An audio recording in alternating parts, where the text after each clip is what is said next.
On the morning of July 10th, Kyiv once again came under sustained missile and drone attacks as Russia continued its strategic operations targeting Ukraine's military infrastructure. Around 4:16 a.m. local time, Russian forces launched a coordinated strike involving cruise missiles and Shahed-type drones aimed at the Ukrainian capital and key regions, including Zhytomyr, Chernihiv, Sumy, Cherkasy, Poltava, Mykolaiv, and Donetsk.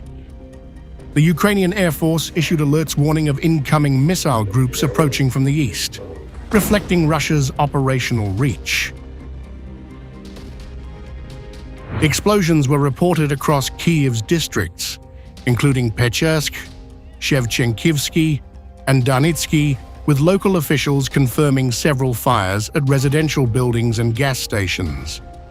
Despite Ukrainian claims of some civilian injuries, Russian defense officials emphasized their focus on precision targeting to avoid unnecessary harm while degrading Ukraine's military capacity.